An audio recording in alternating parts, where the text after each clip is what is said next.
Na melhor estação. Nova 15, a sua rádio TV.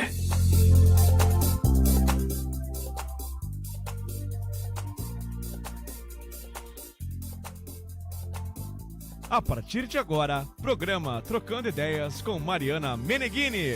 Este é um programa independente e de responsabilidade de seus idealizadores. Portal Nova 15, rádio, notícias e TV.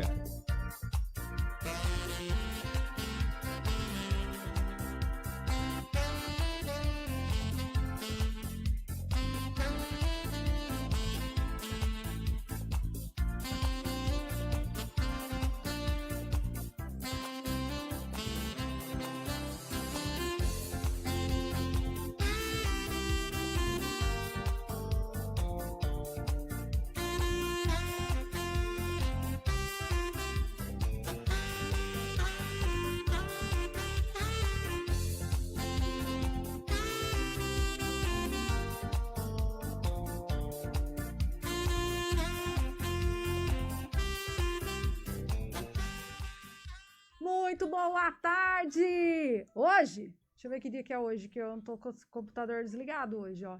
Dia 21 de julho, agora são 16 horas mais 1 minuto. Esse é o Portal Nova 15, a sua rádio, notícias e TV. Está entrando no ar mais um programa Trocando Ideias. Eu sou a Mariana Meneghini e nós ficaremos juntos até as 17 horas, tá bom? Até lá você pode mandar sua mensagem, pode mandar sua participação para cá. Pode mandar como? Pode mandar nos comentários do Facebook, se for mais fácil para você.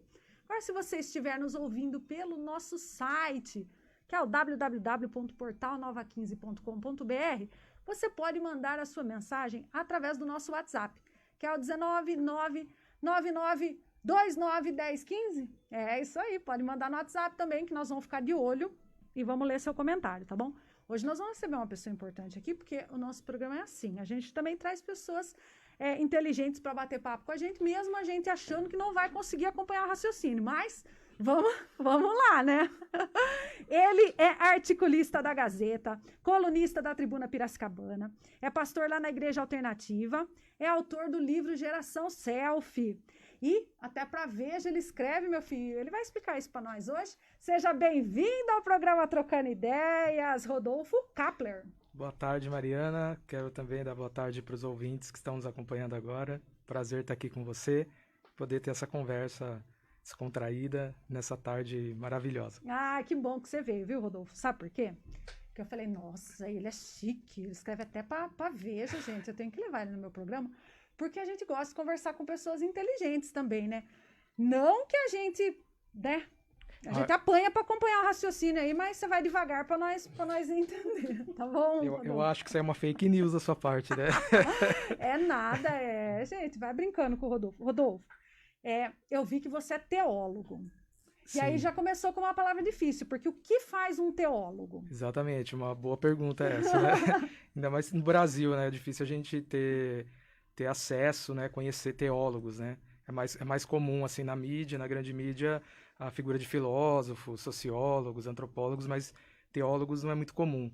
Mas o teólogo, ele é um estudante, um pesquisador das relações religiosas, ou seja, alguém que estuda, no caso, né, o teólogo cristão, é o meu caso, é alguém que estuda profundamente o livro fundante da religião cristã, que é a Bíblia Sagrada. Então, é alguém que tem conhecimento das línguas originais, né? A Bíblia, ela foi escrita originariamente em 2 idiomas, né? No hebraico, o Antigo Testamento, e no grego, o Novo Testamento. Então, um teólogo é alguém que tem conhecimento das línguas originais para poder fazer uma análise mais profunda dos textos, né?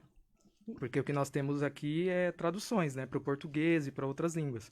Mas, originariamente, os textos foram escritos nessas 2 línguas, né? Uhum. Então, o teólogo é alguém que estuda essas línguas originais, tem um conhecimento do texto original para saber o sentido mesmo, o verdadeiro sentido do texto, né? Porque por conta das traduções há muitas interpretações e muitos erros são cometidos, né? Infelizmente, em nome da religião, por conta do desconhecimento. Então, o teólogo é alguém que tem esse conhecimento, né, das escrituras, no caso da Bíblia Sagrada, e é alguém que investiga também as mais variadas interpretações teológicas do texto bíblico no decorrer da história. Então, porque a Bíblia é um livro de muitas interpretações, né? Sim. Então, o teólogo é alguém que tem esse conhecimento das variadas interpretações no decorrer da história e que consegue sempre vir com uma análise mais clara dos textos da Bíblia. Então, esse é o papel do teólogo na sociedade. Ele tenta facilitar aquilo que é muito difícil de entender. Pelo menos deveria ser esse o papel dele, né? De explicar. Porque a gente vê que na Bíblia eles colocam lá tudo umas conjugação de uns verbos, né? Assim, que aí a gente fala, nossa, o que será que... Exatamente. Porque como a Bíblia é um livro é um livro, né? São vários livros, né? Que a Bíblia é biblos, que quer dizer escritos, né? São vários livros, são 66 livros na Bíblia protestante, na Bíblia evangélica protestante e na católica 72. Então são muitos livros, né? Uma biblioteca toda. E como foi escrito na língua hebraica e na língua grega, né? Culturas bem diferentes das nossas, da nossa, é normal ter ali conceitos, palavras que não fazem muito sentido para nós, né? Então, por isso que é importante ter esse conhecimento, né? Esse conhecimento mais profundo para facilitar, para as pessoas entenderem, né? Então tem muita coisa na Bíblia mesmo que aparentemente é difícil de entender. Sim. Por conta dessas diferenças de culturas. Viu? E aí, quando a gente fala dessa questão da Bíblia, da religião como um todo, né? Se fala muito em fé, né? Sim. Da pessoa, ela crer, né? O que é a fé? Então, tem muitas conceituações de fé, né? Uma que eu gosto muito, você falou... Eu vou tentar, né? Esse é o papel do teólogo, é pegar coisas mais complexas e tentar explicar para as pessoas. Eu já tô aproveitando aqui, que eu não sou nem boa Mas assim, nem nada, né? uma conceituação que eu gosto bastante, eu vou referenciar aqui, é de um grande filósofo da história, que é o Søren Kierkegaard, que é um filósofo dinamarquês, um dos maiores da história. E ele também, muita gente não sabe, além de filósofo, ele era teólogo. As pessoas conhecem mais ele como um filósofo.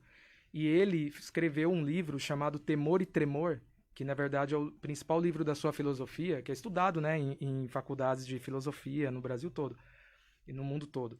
E nesse livro ele descreve a natureza da fé. Então é interessante que, né, aí ele pega a história bíblica do Gênesis, capítulo 22, se você está ouvindo aí, se tiver uma Bíblia, depois você acompanha lá. O Gênesis 22 conta a história de Abraão e de Isaac, né? Isaac é o filho de Abraão e Deus pede para Abraão sacrificar o próprio filho, matar o próprio filho. E aí Abraão fica com aquela crise de fé e ele vai até o Monte Moriá, que era o monte da época lá, onde ele morava, para sacrificar o filho dele. E quando ele chega lá para sacrificar o filho, em obediência a Deus, Deus interrompe aquele momento e fala, não, tem um animal ali para ser sacrificado e tal. E aí ele é aprovado como o pai da fé. Então, o Kierkegaard, ele pega esse texto da Bíblia e aí ele desenvolve a filosofia dele. E ele trabalha o conceito de fé, que é o que eu mais gosto, que ele diz assim, fé, para Kierkegaard, é absurdo. E a palavra absurdo é aquilo que soa ruim aos ouvidos, né? A palavra absurdum, né? No latim é o que não soa bem aos ouvidos. Ou seja, absurdo é aquilo que não faz sentido para a razão. Então, fé, segundo Kierkegaard, é absurdo. Para mim faz total sentido. Né? E inclusive ele diz assim, que a fé começa quando termina a razão. Então a gente quer que as coisas façam muito sentido para nós, né? 2 mais 2 é 4.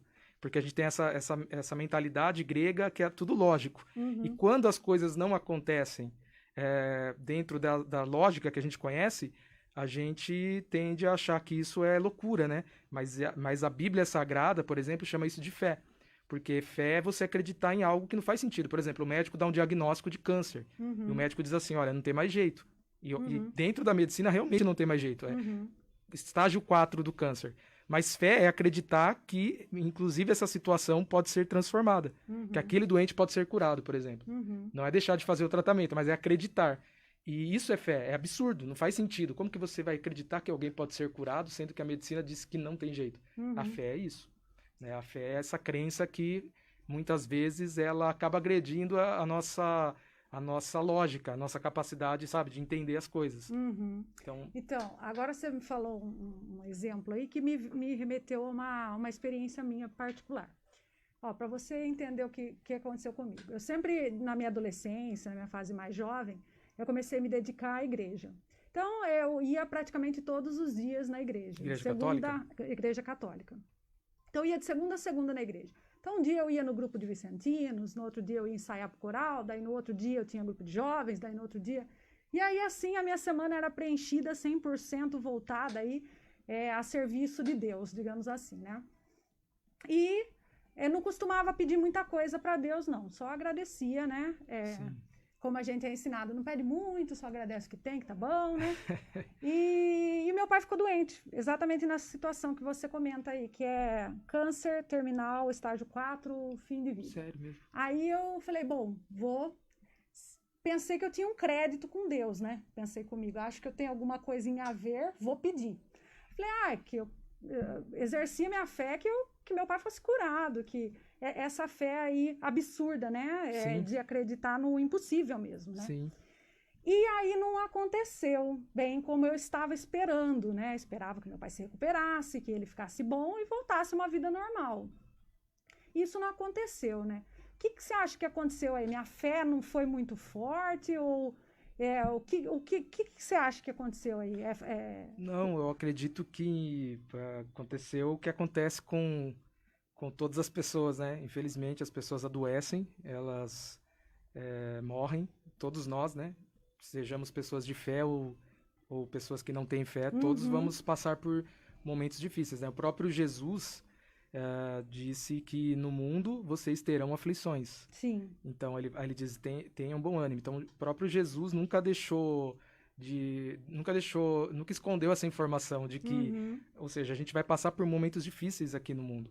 Então, eu não acredito que tenha sido um problema de exercício da sua fé. Eu acho que você teve fé, sim, você exerceu sua fé, mas a fé, que é essa crença, né, essa confiança em coisas que para nossa razão são absurdas, né, que é essa crença no impossível, naquilo que subverte as nossas lógicas, essa crença, essa confiança, ela não é um aval para que as pessoas sejam curadas, né, definitivamente. A gente pode exercer fé e as pessoas serem curadas. Eu particularmente acredito que a fé pode muito mesmo, pode gerar muitos benefícios. Mas isso não quer dizer que todos que exercem fé terão seus parentes curados, terão problemas resolvidos. Muitas vezes não. Muitas vezes as coisas ruins acabam acontecendo mesmo para nós, mesmo exercendo fé. Muitas pessoas de fé no decorrer da história padeceram vários males, né? Sofreram muito. Não é inevitável, não significa que você vai... Que por exercer fé, todas as coisas irão acontecer como você deseja, não. Sim. Aí eu fiquei chateada, viu? Depois dessa época... Imagino. Não voltei mais na igreja, você acredita? É mesmo? É verdade isso aí, viu? Não voltei mais. Imagino. Falei, louco, eu me doando aqui na hora que eu preciso de um crédito ali, não tive. Bom, mas vamos falar de outras coisas, porque eu sei que você tem muita coisa, muito assunto bom para nós conversar. E até um livro você já escreveu. Então, é o primeiro livro, né, que eu escrevi. Foi na pandemia. Então, a pandemia, assim, muitas coisas ruins aconteceram, né? Mas também muitas coisas boas, né? Muitas coisas boas. Para mim foi muito bom. Tive um tempo produtivo, né? Na quarentena e tal. E aí era uma pesquisa que eu tinha feito nas escolas estaduais de Piracicaba. Eu tinha um projeto. Tenho ainda, né? Mas por conta da pandemia ele ficou meio parado. Que é o projeto Revolução nas Escolas, que é um projeto de auxílio humanitário, né? Não tem viés religioso, nem pode.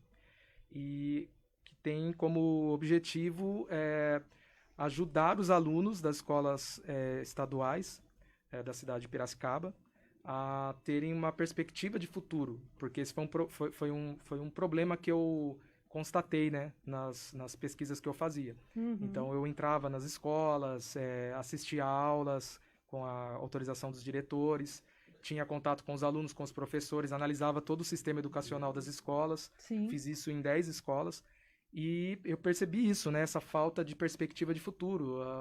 A garotada não quer fazer faculdade, eles acham que não são capazes. A maioria, assim. Sério? Seríssimo. Eles acreditam que eles não têm capacidade de fazer uma faculdade, que isso não é para eles. Então não há uma perspectiva de futuro, né? Do que eles vão fazer. Não que o futuro seja fazer faculdade, mas eles não têm perspectiva de desenvolver alguma coisa, de fazer algum projeto. É apenas assim, vou arrumar um trabalho, pronto, e acabou. E aí eu fui percebendo isso. Aí o projeto acabou sendo desenvolvido, a gente entrava nas escolas, fazia ponte com os profissionais, né? Psicólogos, médicos e por aí vai, para que esses profissionais palestrassem nessas escolas, para ajudar esses alunos também a criar uma perspectiva de futuro. E também, eu também ministrava algumas palestras em várias áreas, e a gente também ajudava essas escolas, fazendo a ponte sempre com a sociedade civil, né, com as pessoas, a servir. Porque há um descaso na educação, né, a gente sabe. Por exemplo, escolas que não têm pintura mal acabada, Não tem estrutura, não tem né? estrutura, e a gente ia lá servir essas escolas, né? E aí, dentro desse projeto, foi mais ou menos um pouco mais de um ano, eu tive autorização para fazer pesquisas com esses alunos, entrevistar esses alunos, e depois disso, óbvio, com toda a autorização que eu pedi previamente, eu tinha todas as entrevistas guardadas comigo. Perguntei para eles sobre várias coisas, né? Sobre sexo, sobre a relação deles com as redes sociais, relação deles com drogas, relação familiar, tudo que você possa imaginar, a relação deles com a fé, seja qualquer tipo de fé. E aí eu tinha um substrato lá para fazer alguma coisa e eu comecei a escrever e saiu o livro como resultado dessa pesquisa em diálogo com outras pesquisas que são feitas no mundo. Então, por exemplo, pegava lá a relação dos adolescentes com as redes sociais, pegava as pesquisas mais importantes no mundo. E aí colocava também o resultado da minha pesquisa e aí fazia os capítulos, e aí saiu o livro. Vai ser publicado entre outubro desse ano, que ainda demora bastante, a janeiro de 2022.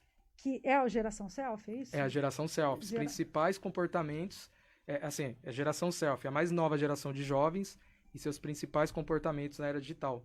Aí eu conceituo, nomeio a geração selfie, que na verdade é chamada de geração Z, que não é um termo muito, muito bom, viu? Não? Não é um termo...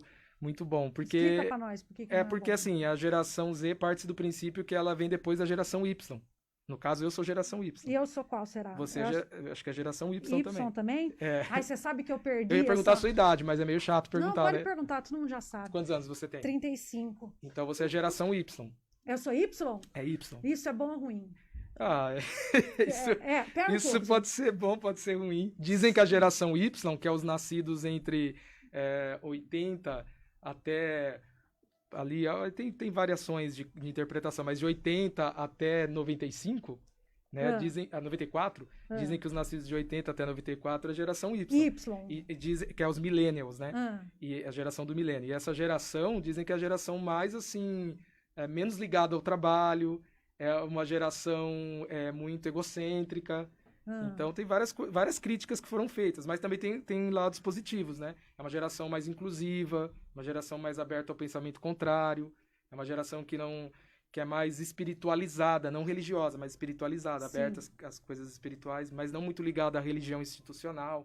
Então tem vários lados bons e ruins, né? E aí depois de 94, daí nasceu quem? O aí, Z, então, YZ. Segundo assim, o enquadramento geral, né? Não, vou entender isso aí, que agora eu quero saber esse alfabeto aí. Depois tem o enquadramento geral, né? De 95 até 2009 é a chamada geração Z, Centennials, ou geração Z, que vem depois da Y, ou, enfim, conhecido na mídia como geração Z, mas tem uma psicóloga, uma pesquisadora nos Estados Unidos, a Jean Twenge, que ela deu um novo nome para essa geração, que eu acho que é muito legal, que ela chama de I Generation, que é a geração I.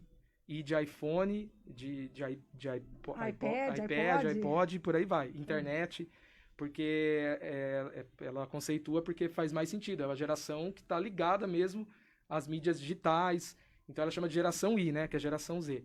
E essa geração, ela é a mais nova geração que a gente vê aí, dos adolescentes, né, pessoal que jovens, nasceram de 95 até 2009, então é a molecadinha que está aí nas escolas, no ensino médio, alguns jovens que estão entrando na universidade. E essa geração, ela tem algumas análises que foram feitas, né, por pesquisa. Qual que é as coisas boas, qual que é as coisas ruins, você lembra? Sim, as coisas negativas dessa geração é que eles são extremamente isolados por conta das redes sociais. Então, eles são totalmente isolados, inseguros. Eles possuem uma insegurança muito grande em termos de identidade, de saber quem eu sou, de saber o valor deles, se eles são amados ou não. É uma geração, então, muito isolada, muito insegura. É uma geração também que sofre de uma crise de saúde mental muito grande. Então, é uma geração que tem problemas com autoimagem e, por conta disso, sofre demais com crises, com transtorno de ansiedade, sofre demais com transtorno do pânico, com transtorno de depressão. Então, é uma geração muito doente. Então, esse é um dos aspectos, né? Inclusive, no meu livro, eu trabalho um capítulo para falar sobre isso, né?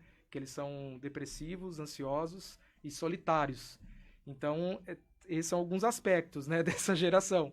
E é uma geração muito amedrontada. Eles têm muito medo do futuro. E não tem coisa boa nessa geração? Tem coisas boas. Uma das coisas boas é que essa geração, ela, ao contrário da nossa, por exemplo, ela é muito ligada ao trabalho. É uma geração que tem um comportamento diferente do comportamento da geração Y. É que ainda eles estão estudando porque alguns membros dessa geração, os mais velhos, estão com 20 e poucos, 25. Mas eles são mais ligados ao trabalho. Eles desejam, por exemplo, se você conversar com um membro da geração Z, né? Ele tem, assim, o projeto de ficar bastante tempo no trabalho, de guardar dinheiro. Uau! Esse é um lado positivo, que a geração anterior, né, a geração Y, já não pensa em guardar dinheiro. Nunca ligou para isso. É verdade. Só sempre pensou em se divertir. Então, essa geração mais nova pensa em guardar dinheiro. Pensa em ficar num trabalho há mais tempo, porque eles ficam preocupados, olha que interessante, segundo as pesquisas, eles ficam preocupados com a velhice deles. Eles ficam com medo de ficarem abandonados. É sério isso. Seríssimo. Eles têm medo de ficarem abandonados quando se tornarem idosos, sabe? De ficar na rua da amargura. Então, eles querem juntar dinheiro, segundo as pesquisas que são feitas aí no mundo todo. Eu até cito aqui, né, a pesquisa da Jean Twenge, que virou livro, que chama iGen, tem em português, que tá iGen mesmo, que é IGN, e iGen, que é de iGeneration, né? E essa é uma grande pesquisa, e tem outras pesquisas também, né, que poderia citar aqui, mas acho que essa aqui vale a pena, tá aí no mercado editorial brasileiro. Então é isso, eles se preocupam muito, e são a geração mais inclusiva da história, de todas. Eles são muito inclusivos, eles são muito favoráveis às questões LGBTQIA+, eles são muito ligados com as questões ambientais, né, com a preservação do meio ambiente. É uma geração também, que é um ponto positivo, eles são muito ligados à política, mas não a essa política partidária. Tá. Então, eles têm um pensamento próprio em relação à política, ou seja, eles querem participar das mudanças que estão acontecendo, eles querem deixar uma marca. Então, aí são pontos positivos, né, dessa geração. E tem outros aspectos muito interessantes. Por exemplo, eles se desenvolvem mais lentamente, tanto fisicamente quanto emocionalmente. Então, você vê...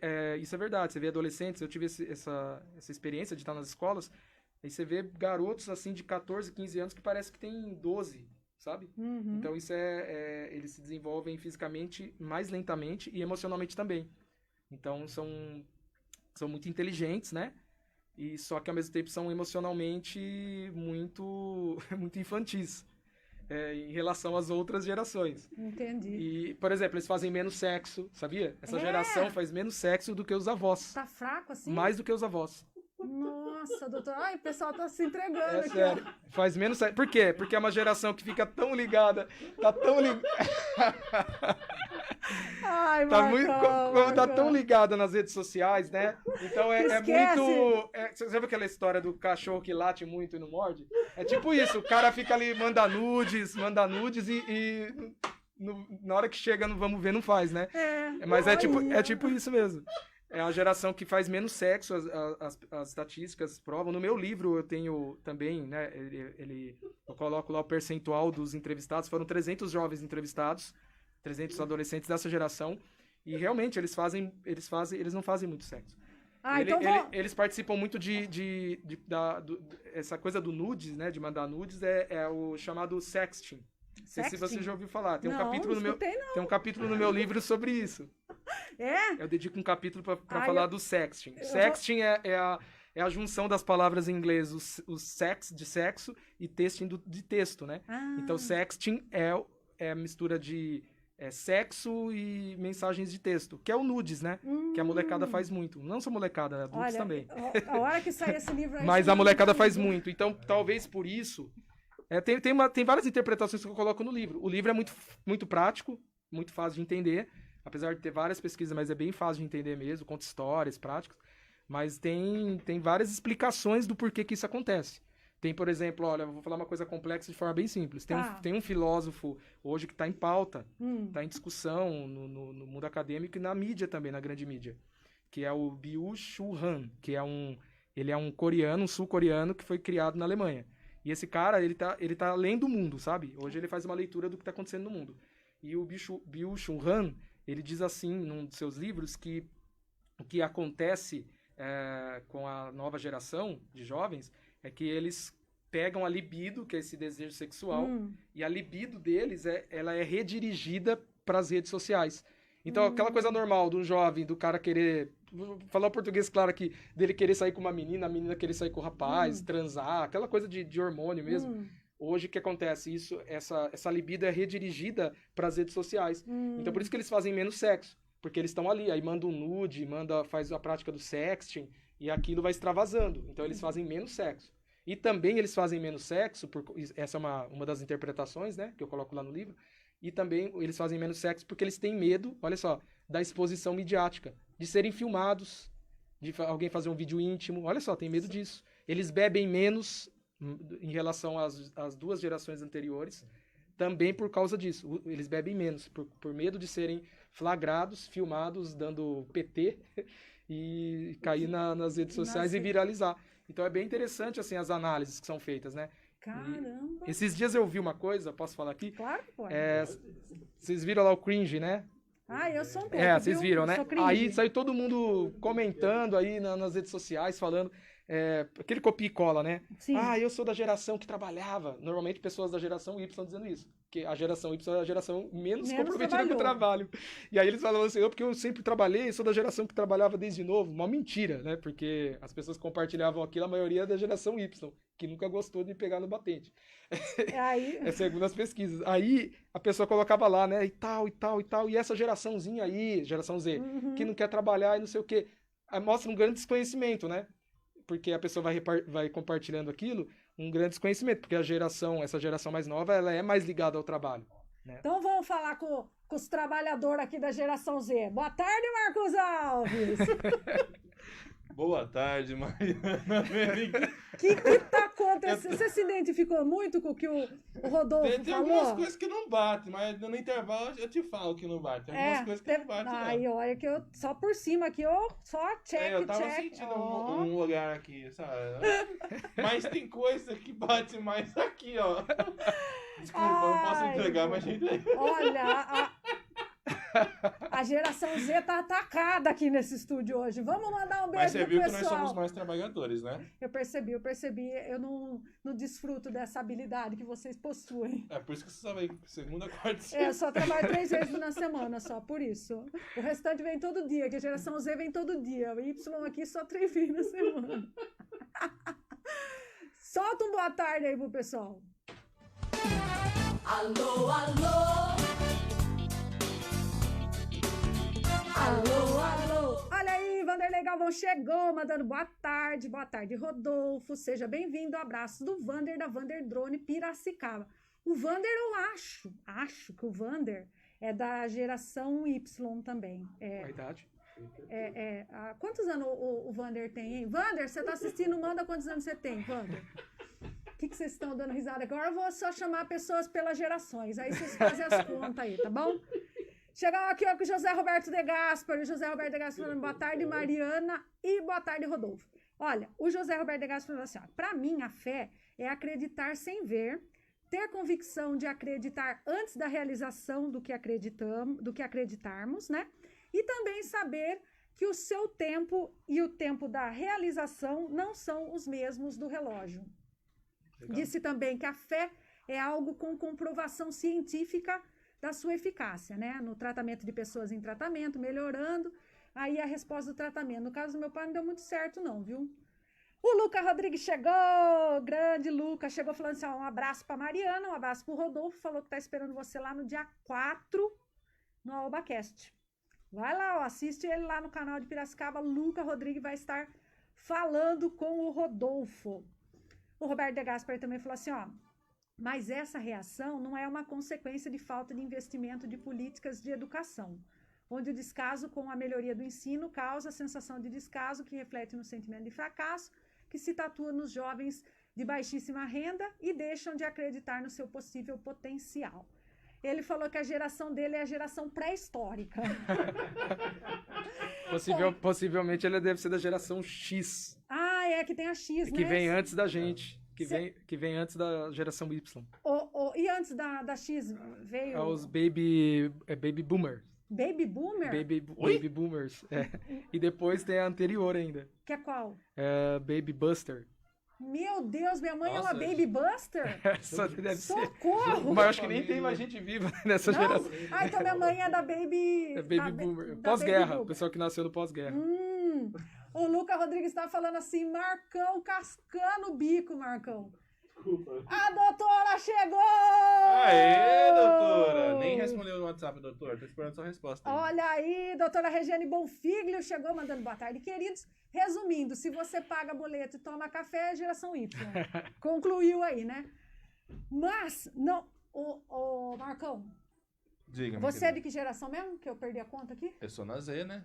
Z? Isso. Z? Z. A cara, segundo algumas pessoas, é de 40. A cara de geração X. É, a cara é de geração do De Gasperi, pré-histórica, mas ainda sou da Z. Da Z? É.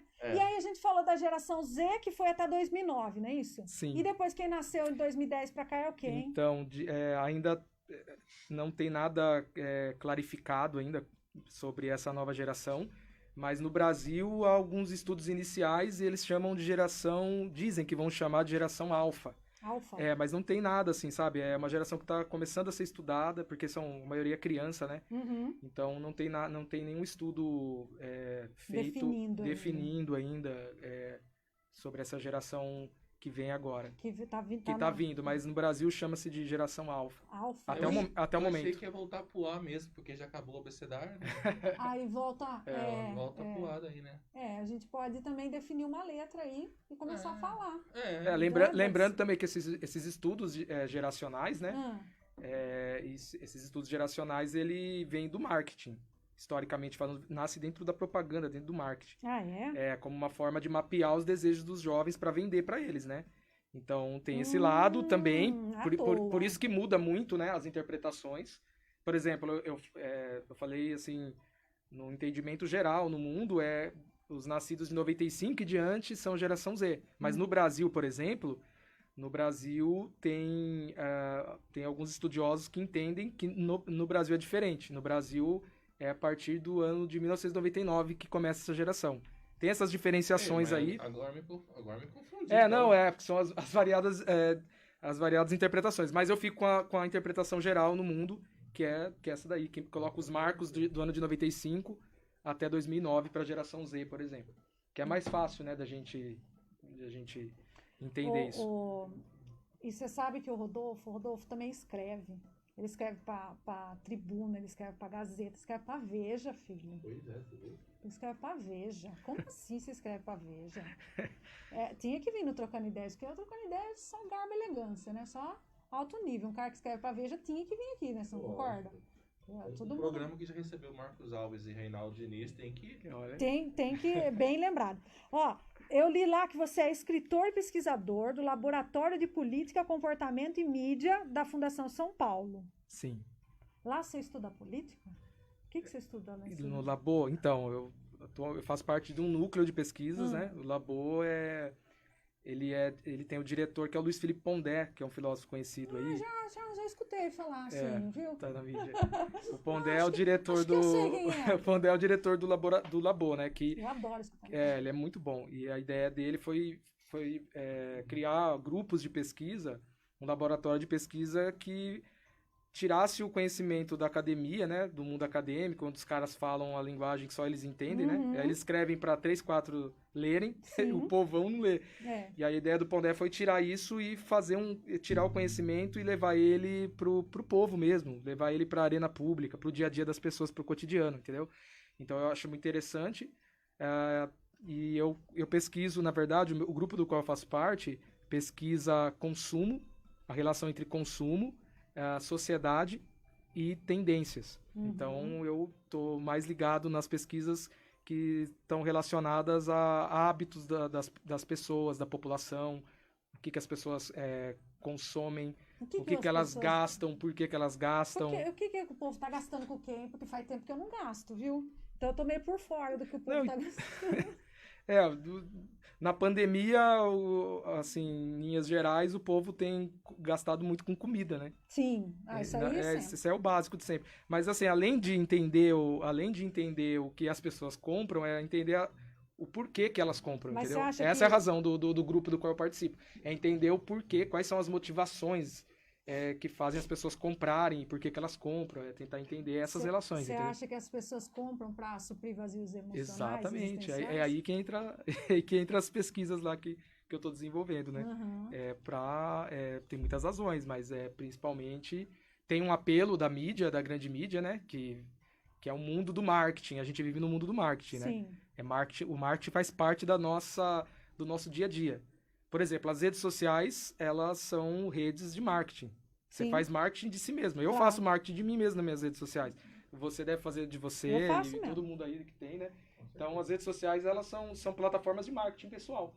Você não tá ali pra, você tem que ser, sei lá, você tem que ser uma pessoa filosófica, não sei, sabe, espiritualizada. Não, você tá ali pra fazer marketing do seu trabalho, daquilo que você desenvolve. E então, o mundo que a gente vive é o mundo do marketing. E a grande mídia também. Então, as pessoas, a todo momento, elas recebem o apelo de que tem que comprar para ser feliz, né? Tem que comprar para você se sentir bem, tem que comprar para você ser aceito. Num grupo, né? E comprar e ostentar.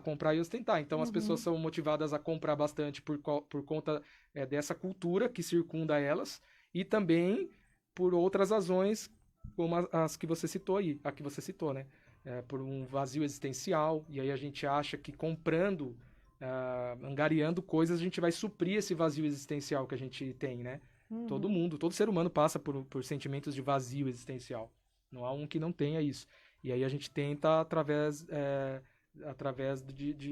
da compra de coisas materiais, a gente tenta suprir isso, né? Tem até os shopaholics, já vou falar? Não escutei isso aí. Os shopaholics são os viciados em compras. Ah, é? As pessoas que vão... entendi. Eu pensei que era em chopp. De shop... Falei, nossa, eu sou um shopaholic. O shopaholic é os caras que viciados em compra, né? A pessoa que, sei lá, você pega lá... Não é só gente que tem dinheiro, gente pobre também.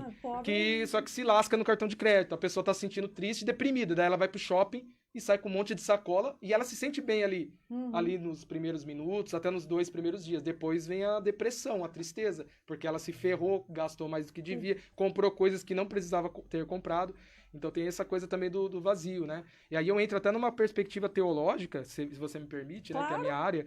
Mas, por exemplo, tem um teólogo da PUC de São Paulo, chama Jung Musung, que é um grande teólogo, e ele faz sempre... Ele tenta trabalhar essa relação de consumo com a relação das pessoas com o consumo e também com a teologia. E o Jung Musung diz assim, que antigamente as pessoas tinham um desejo de ter uma relação espiritual, né? De desenvolver sua espiritualidade. O cara ia lá pro budismo, o cara ia na igreja católica, na igreja evangélica, no terreiro de Umbanda, enfim. Sim. Hoje não. Hoje a gente compra... Ele usa lá, né?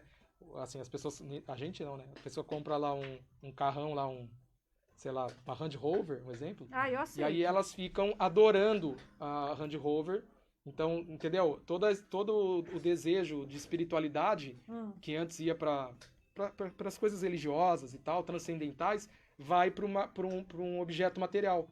Então, só que isso não supre, porque assim, crendo ou não crendo, tem gente que não crê, e meu respeito a todos, a quem não crê e a quem crê, mas assim, a gente sabe o papel da religião na história da humanidade.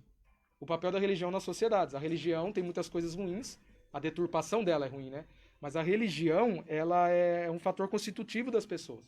Então todo mundo tem algum tipo, mesmo que você não seja vinculado a uma religião, você tem um tipo de espiritualidade, de buscar algo transcendental. E quando a gente foca isso nas coisas materiais, isso não supre. E aí isso vai gerando pessoas cada vez mais deprimidas, pessoas cada vez mais ansiosas. Então esse surto materialista da nossa sociedade, ele é muito negativo, né? Sim. Porque gera um individualismo que você quer ter só pra você não quer dividir com ninguém, você não liga pra quem não tem. E também gera pessoas frustradas, desanimadas, deprimidas, ansiosas. Então ele faz essa explicação, né? Essa teorização lá, o Jung Musum, que faz sentido, né? A gente não adora a Deus, mas a gente adora a Range Rover. Sim. É tipo isso. Olha, modéstia à parte, eu adoro uma Range Rover também. Eu também. Não, brincadeira. Não, mas é bonita, né? Vamos falar a verdade. Mas isso aí também gera um ciclo, né, de compra, porque daí ela compra, ele não se satisfaz com aquilo, aí ele acha que precisa de uma coisa maior ainda. Sim, exatamente. Para suprir, e nisso fica num ciclo aí, num looping aí, sempre comprando. E as redes sociais, elas são um grande mercado capitalista, né? Sim. Eu tô lá no Instagram, não pago nada pra fazer vídeo no YouTube, né?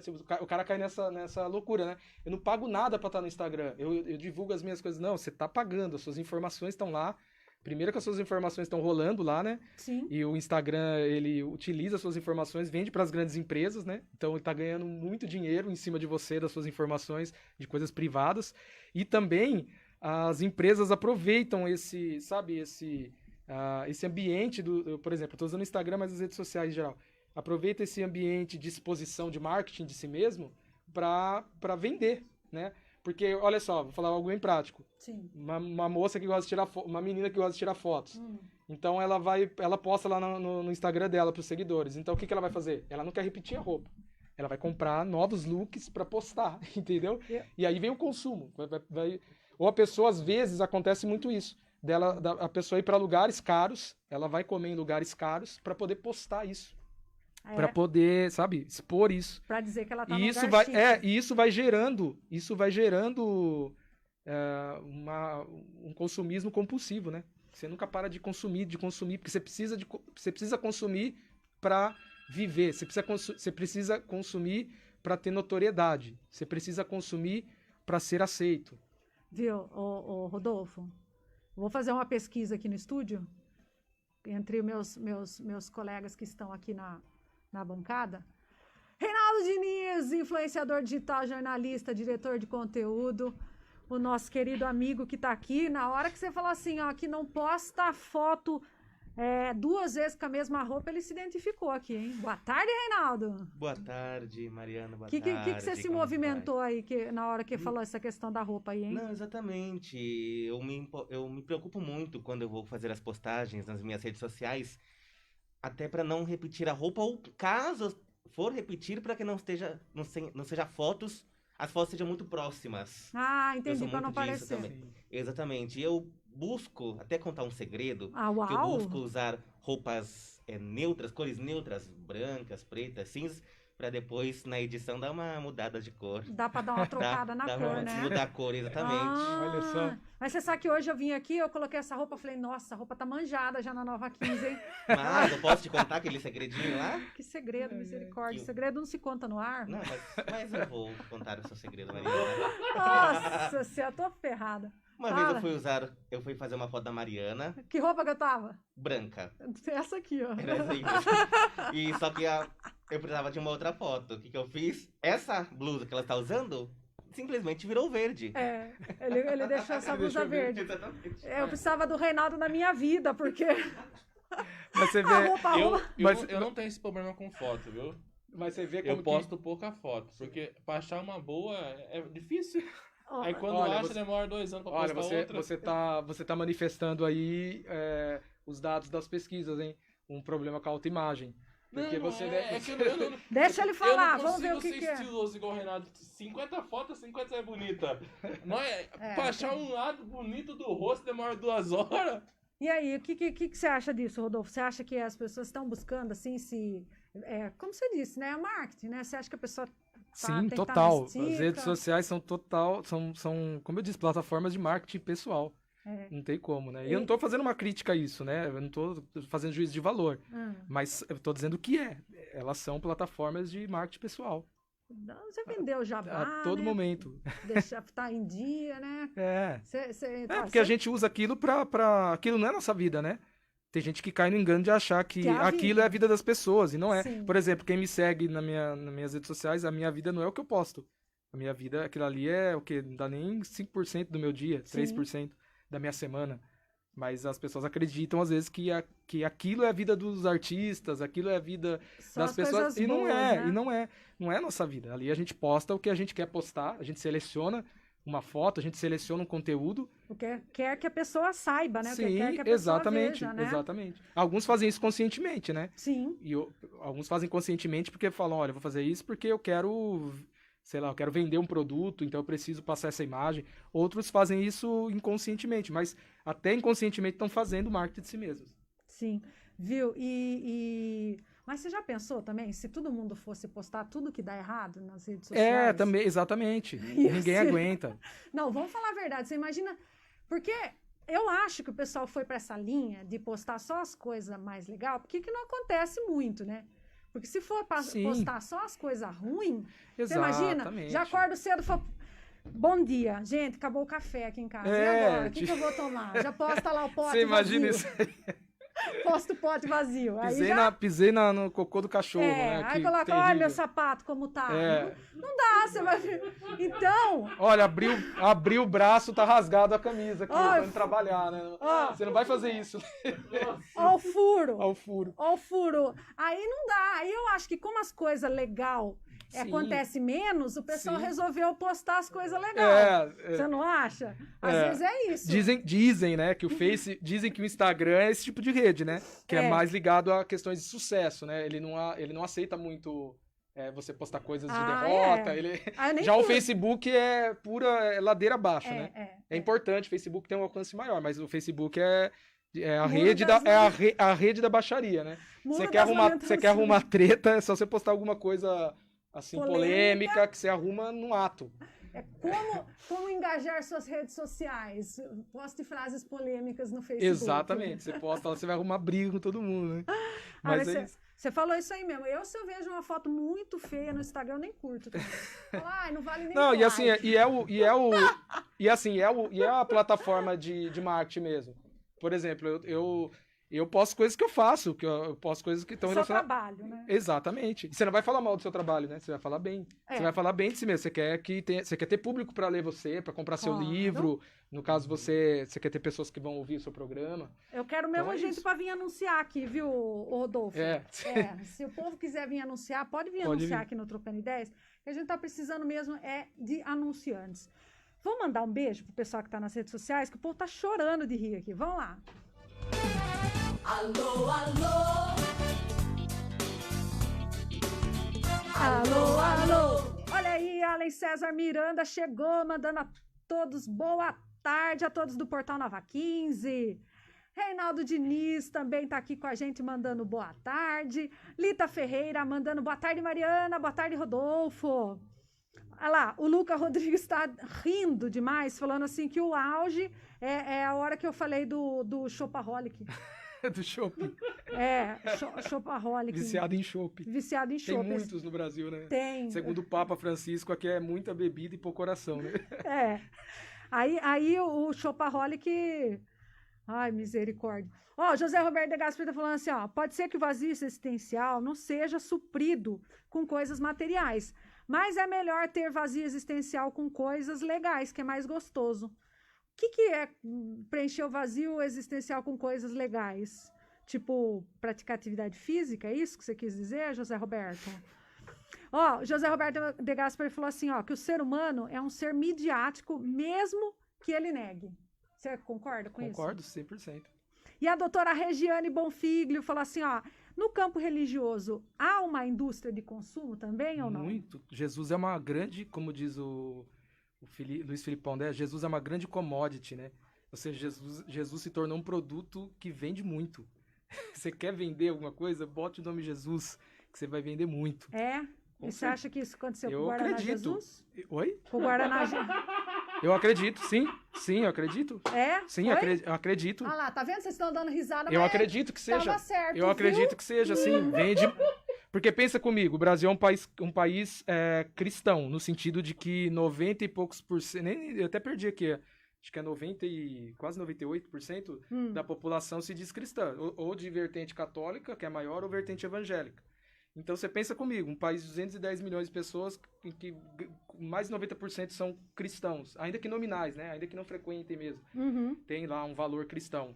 Jesus vende muito. Jesus é algo que vai gerar muito dinheiro mesmo. As pessoas vão, e muita gente faz uso disso, né? Pra vender, pra enriquecer. Infelizmente é verdade, não tem como negar, né? Tá vendo, doutora Regiane? Tem então, viu?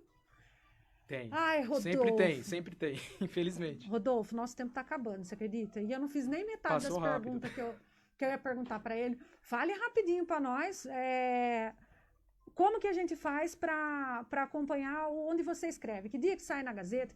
Quando que sai na Veja? Explique pra nós. Então, na Tribuna de Piracicaba é todas as terças, né? Tá. É fixo.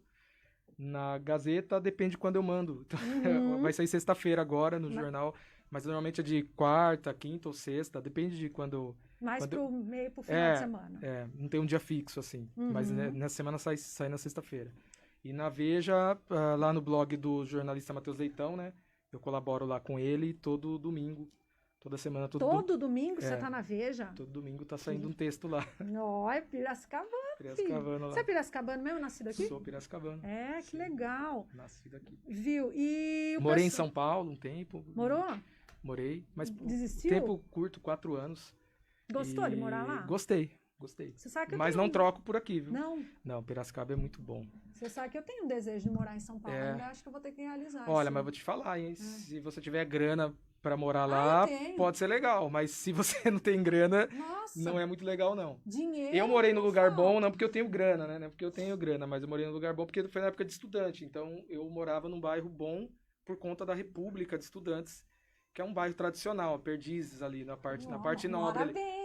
Morei bem, Ah, morei pô. bem. Ali era gostoso, né? Eu tô passando Ali era uma tô delícia, pensando- sinceramente, morar ali. Mas eu trabalhava também na Paulista, então eu trabalhei bem, ali era gostoso. Mas assim, nessas regiões, né? Viu? Mas se você sair dali já não é tão legal, não.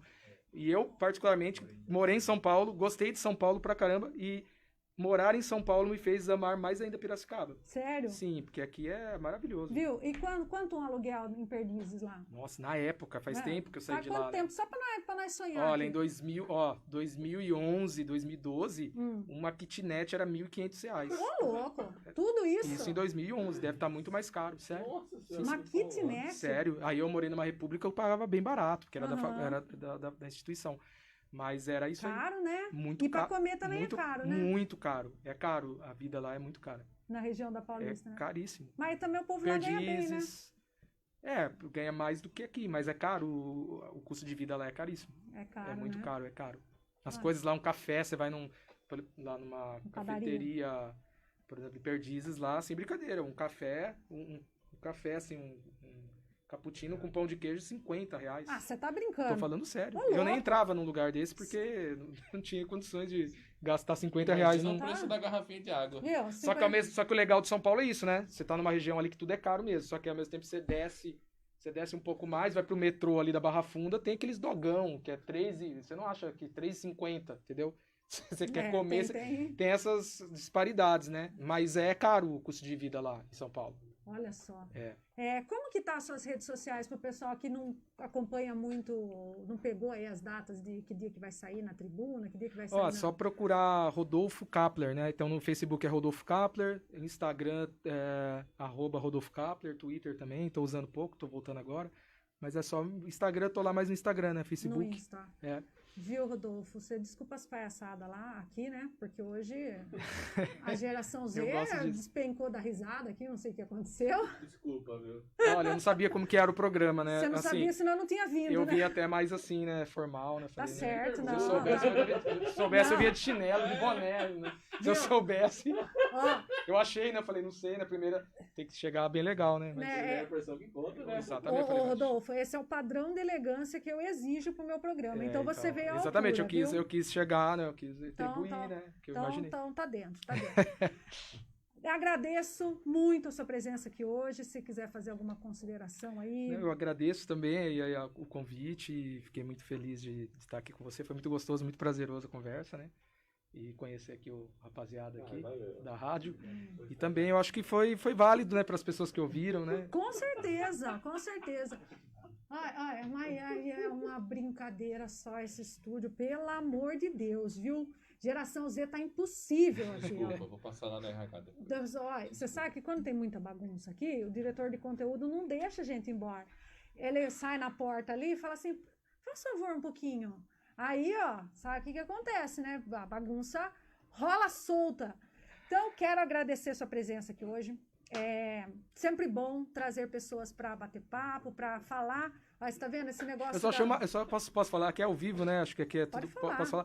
Que você fez uma pergunta pra mim, Eu fiz? Qual? em off, posso falar? Qual? Você perguntou se eu era vinculado a algum partido político. Ah, eu fiquei sim. encasquetado. Por que essa pergunta? Não, porque na verdade eu não gosto de trazer pessoas partidárias, né? Sim. Porque quando a gente dá voz para um lado, a gente Tá certo. tem que dar voz para o entendi, outro, entendi. né? Então, assim, eu não procuro não trazer pessoas muito direcionadas, né? Apesar de já ter acontecido. Concordo. Então, É por que isso a pergunta. Eu falei, nossa, será que eu tô com cara de político? Meu Deus. Não, Tô brincando. não.